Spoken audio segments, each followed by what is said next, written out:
ओम नमो भगवते वासुदेवाय। ओम नमो भगवते वासुदेवाय। नारायणं नमस्कृत्य नरं चैव नरोत्तमं देवीं सरस्वतीं व्यासं ततो जयमुदीरयेत्। तो हम श्रीमद् भागवतम पढ़ रहे हैं। स्कंद है 9 और अध्याय भी 9 है। श्लोक क्रमांक 33 से पढ़ेंगे हम। तो हम 33 से पढ़ेंगे। और हम अभी क्या पढ़ रहे थे इसमें, हमारा भी इसमें चल रहा था। हाँ, एक जो असुर बन गए थे राजा, तो एक ब्राह्मण को वो खाना चाह रहे थे। और उनकी पत्नी कहती कि मत खाइए, आप राजा हो, एक राजा ही ऐसे खाएगा तो आपको ये सब समझा रही थी। तो उसी के ऊपर अभी स्टोरी चल रही है कि जो आशुतोष जो अंशुमान अंशुमान नाम था क्या, कुछ नाम था उन राजा का जो बन गए थे। अभी आएगा इसमें। तो वशिष्ठ मुनि का श्राप लगा था उनको, क्योंकि मांस खिला दिया था। किसी और ने मांस खिला दिया था पर श्राप इनको दे दिया था। तो उन्होंने भी काउंटर श्राप दे दिया था। ये सब चीज चल रही थी। तो हम 32 पढ़ लिया था हमने, जिसमें स्त्री के बारे में बताया था। स्त्री स्वतंत्र नहीं होनी चाहिए। स्वतंत्र, आजकल के लोग चाहते हैं कि स्त्रियां स्वतंत्र हो जाएं, लेकिन स्त्रियों को किसी न किसी के संरक्षण में रहना चाहिए। 3 लोग हैं, माता, सॉरी पिता, पुत्र और पति।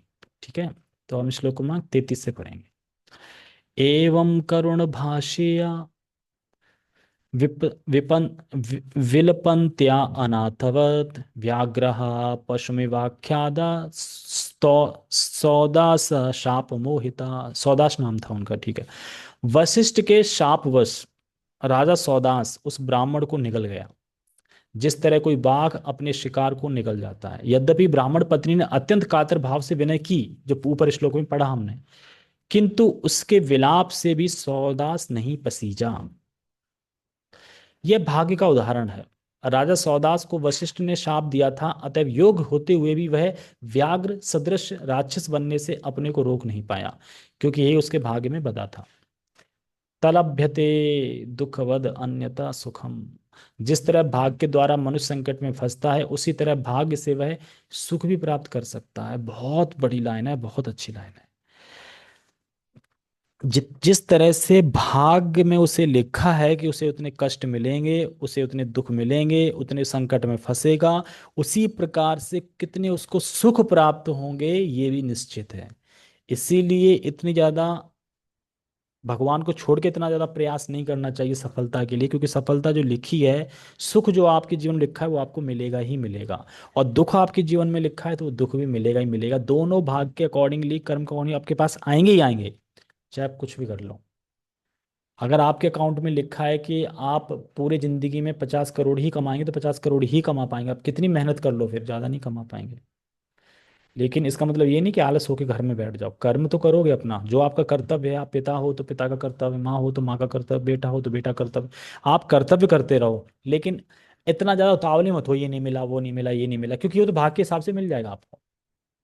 देखते नहीं हैं आप लोग, जो भक्ति नहीं कर रहे हैं, बढ़िया बढ़िया घर में हैं, बढ़िया बड़ी गाड़ी में खूब घूम रहे हैं, तो कहाँ से आया? अरे भाग्य में लिखा है उनको तो मिल रहा है। किया होगा पहले इसलिए मिल रहा है। आप नहीं कर रहे हैं तो अब आगे नहीं मिलेगा।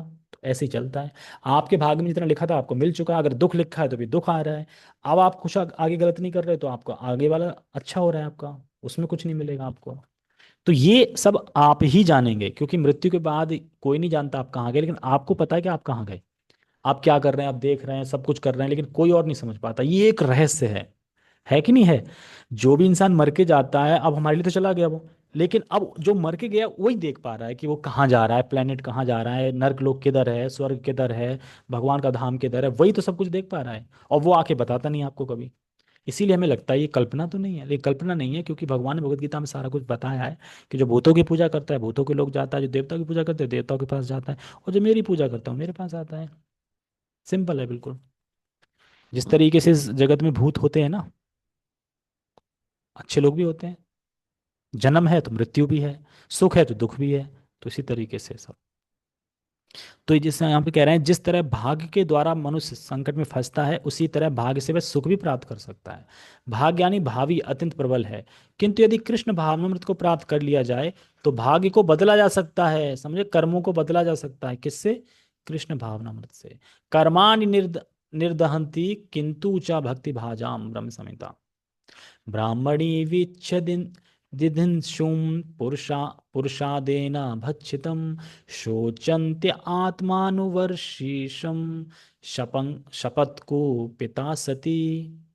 जब ब्राह्मण की सती पत्नी ने देखा कि उसका पति जो गर्भाधान के लिए उद्यत ही था उस मनुष्य भक्षक द्वारा खा लिया गया, तो वह शोक तथा विलाप से अत्यधिक संतप्त हो उठी। इस तरह उसने क्रोध में आकर राजा को श्राप दे दिया। एक और श्राप मिल गया राजा को। वशिष्ठ मुनि से एक श्राप मिला तो बेचारा राक्षस बन के खा लिया, अब एक और श्राप मिल गया उसको। देख रहे हैं, श्राप के ऊपर श्राप मिल रहा है उसको। क्या श्राप दिया? यस यस्मा यस्मात् मे भक्षितः पापा कामार्ताया पतिस्त्वया तवापि मृत्युराधानात् कृतप्रज्ञा दर्शिता। बहुत काउंटर श्राप दिया है ब्राह्मणी ने। अरे मूर्ख पापी, क्योंकि तूने मेरे पति को तब निगला जब मैं काम इच्छा से पीड़ित और गर्भाधान के लिए लालायित थी, अतएव मैं तुझे भी तभी मरते देखना चाहती हूँ जब तू अपनी पत्नी में गर्भाधान करने को उद्यत हो। दूसरे शब्दों में, जब भी तू अपनी पत्नी से संभोग करना चाहेगा तू मर जाएगा। ऐसा ही स्टोरी आती है पांडु महाराज की, उन्हें भी श्राप ऐसा ही मिला था, तो वो भी ऐसे ही मर गए थे।